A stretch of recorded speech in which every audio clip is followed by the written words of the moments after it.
আজি আমি উপস্থিত আছোঁ ধুবুৰী চহৰৰ মাজমজিয়াৰ বিষ্ণু টকিজত। ইয়াতে আমি দেখা পাইছোঁ এই ডক্টৰ বেজবৰুৱা 2 ছবিখনে যথেষ্ট সংখ্যক দৰ্শকৰ সমাদৰ লাভ কৰিবলৈ সক্ষম হৈছে। অলপ কিছুদিন আগতে আৰু এখন ছবি পাঠান ছবিয়েও দৰ্শকৰ যথেষ্ট সমাদৰ লাভ কৰিছিল, কিন্তু আচলতে আমি যদি এতিয়া কথাটো ভালকৈ বিবেচনা কৰোঁ যে এনেকুৱা পাঠান ছবিখনে ইমান হিট মাৰিছে, কিন্তু আমাৰ তাৰ তুলনামূলকভাৱে যদি আমি চাওঁ ডক্টৰ বেজবৰুৱাৰ যথেষ্ট সংখ্যক কম দৰ্শক হৈছে, যদিও বাকী চিনেমাবোৰতকৈ বেছি।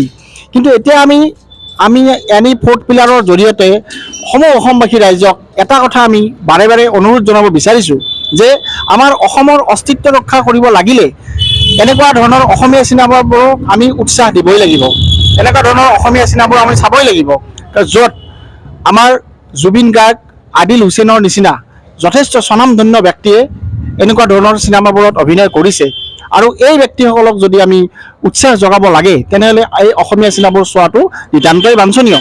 বিষ্ণু টকিজৰ যিজন আমাৰ টিকট পৰীক্ষক, এই টিকট পৰীক্ষক মহাশয়ে ক'ব ডক্টৰ বেজবৰুৱা আৰু পাঠানৰ কেনেকুৱা ধৰণৰ এটা তুলনাত্মক বিশ্লেষণ এখেতে থুলমূলভাৱে আমাক দাঙি ধৰিব।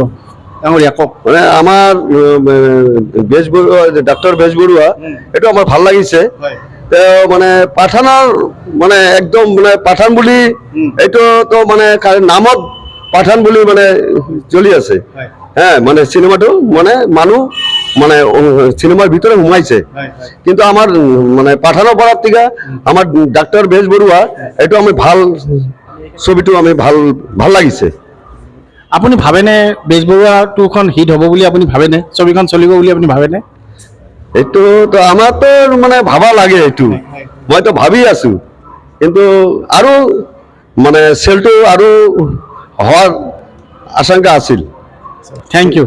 এই পাঠান আৰু ডক্টৰ বেজবৰুৱা 2ৰ বিষয়ে আমি অলপ আমাৰ মেনেজাৰৰ পৰা জানি ল'ম। আচ্ছা, পোনপ্ৰথমে আপোনাক স্বাগতম জনাইছোঁ। হয়, আপুনি অলপ ক'ব আমাৰ এই অসমীয়া চিনেমা আৰু পাঠানৰ তুলনাত এই অসমীয়া চিনেমাৰ সঁহাৰি কেনেকুৱা?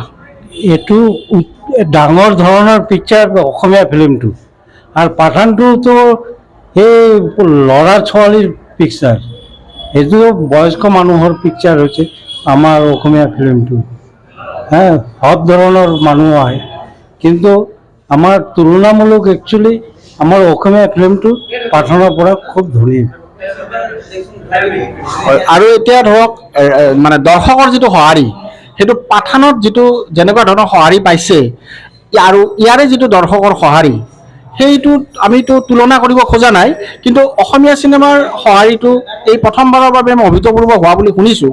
ইয়াৰ ওপৰত আপুনি কি ক'ব? না, অসমীয়া ফিল্মটো এই পাঠানৰ তুলনা নহয়। সিহঁতে আমাৰ ইয়াতে অসমীয়া ফিল্মটো বুঢ়া মানুহ, গাঁওবৰ এই ডাঙৰ মানুহ আৰু সৰু মানুহ আহি আছে, কিন্তু পাঠানতো এটা দুটা শ্ৰেণী আহি আছে, এটা হলো মাজৰ ল'ৰা, এটা সৰু ল'ৰা, বয়স্ক মানুহ অহা নাই পাঠানত। সেইটোৱে ক'ব আছে। আপুনি এইটো অনুষ্ঠানৰ লগত জড়িত এজন অভিজ্ঞ ব্যক্তি, চিনেমা গৃহৰ লগত জড়িত, গতিকে আপোনাৰ অভিজ্ঞতাৰ ফালৰ পৰা আমি আপোনাক সুধিব বিচাৰিছোঁ, ডক্টৰ হ'ব বুলি আপুনি ভাবেনে? নিশ্চয় ভাবোঁ। এইটোতো ডাঙৰ উঁচু ধৰণৰ পিকচাৰ, পাঠানতো এই মানে সিহঁতৰ তুলনা নহয়, মই এইটোৱে কৈছোঁ আৰু। ধন্যবাদ। আজি আমি এখেতৰ লগত অৰুণ হালদাৰ ডাঙৰীয়াৰ লগত কথা পাতি যিটো গম পালোঁ, সঁচাকৈ ডক্টৰ বেজবৰুৱা ছবিখন এখন উচ্চ মানদণ্ডৰ ছবি, আৰু ইয়াৰ সফলতা সকলোৱে কামনা কৰিছে। আৰু আমাৰ মেনেজাৰ মহাশয়ৰ ভাষ্যমতে আমি গম পালোঁ পাঠানৰ লগত কোনোপধ্যেই ডক্টৰ বেজবৰুৱাৰ তুলনা নহয়। ডক্টৰ বেজবৰুৱা 2খন সকলোৱে উপভোগ কৰিব পৰা এখন ছবি, আৰু এই ছবিখনত হিল্লোল ভাঙি মানুহ আহিছে, আৰু সকলো ধৰণৰ মানুহ, আবাল বৃদ্ধ বনিতা সকলো আহিছে ডক্টৰ বেজবৰুৱা 2 চাবলৈ। এখন ছবি চলি আছে এতিয়া আমাৰ ডক্টৰ বেজবৰুৱা 2, এই ছবিখনৰ সফলতাৰ কাৰণে কিবা ক'ব নেকি? কেনেকৈ ছবিখন সফল কৰিব পাৰি কওকচোন কিবা অলপ। এতিয়া পাব্লিকো মানে আগুৱাই আহিব লাগিব, সকলোকে যে অসমৰ চিনেমা বুলি এতিয়া পাব্লিকে কৰিব লাগিব এইটো। আৰু এনেকৈ যদি মানে পাব্লিকে যদি ছাপোৰ্ট নকৰে তেনেহ'লেতো অসমীয়া ছবিত মানে অস্তিত্ব নাইকিয়া হৈ যাব। এতিয়া মই ভাবোঁ এটা উপায় আছে, যদি আমাৰ গভৰ্ণমেণ্টে যদি এটা মানে পদ্ধতি লয় যে বাধ্যতামূলক চৰকাৰী চাকৰিবিলাক যিবিলাক অসম চৰকাৰী চাকৰি কৰে, যেনেকৈ কাশ্মীৰ ফাইলত কম্পালচাৰী কৰি দিছিল, মানে বাধ্যতামূলক কৰি দিছিল, দেখিবই লাগিব আৰু টিকিট শ্ব' কৰিব লাগিব, তেনেকুৱা পদ্ধতি যদি লয় আজি, তেনেহ'লে আমাৰ অসমীয়া চিনেমা আগুৱাই যাব। কাৰণ তেতিয়া প্ৰডিউচাৰে বেলেগ মুভি বনাবৰ কাৰণে সাহস পাব আৰু ডাঙৰ ডাঙৰ মানে পদ্ধতি ল'ব পাৰিব। এইটোৱে। ঠিক আছে, ধন্যবাদ। আপোনাৰ নামটো ক'বচোন। মোৰ নাম শিৱজিৎ চৰকাৰ। গতিকে আমি ৰাইজক অনুৰোধ কৰিব বিচাৰিছোঁ যে তেখেতসকলে যেন কোনো পলম নকৰি অসমীয়া চিনেমাবোৰ চাই আৰু আমাৰ অসমীয়া এক্টৰ এক্ট্ৰেছসকলক উৎসাহিত কৰে। অসমখনক ৰক্ষা কৰিব লাগে। অসমীয়া ভাষা অস্তিত্ব ৰক্ষা কৰিবৰ কাৰণে আমি অসমীয়া চিনেমা চাবই লাগিব। এই অসমীয়া চিনেমাটোৰ লগত জড়িত থকা কলা কুশলী আৰু বহুতো শিল্পীক আমি যদি বচাই ৰাখিব বিচাৰোঁ, বৰ্তাই ৰাখিব বিচাৰোঁ, তেওঁলোকৰ জীৱিকাটো যদি আমি নিশ্চিত কৰিব বিচাৰোঁ, তেতিয়াহ'লে আমি অসমীয়া চিনেমা চাবই লাগিব। অসমীয়া চিনেমা নচোৱাৰ কোনো বিকল্প নাই।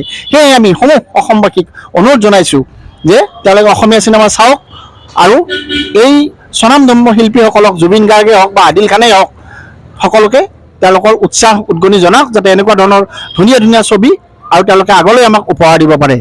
ধন্যবাদ।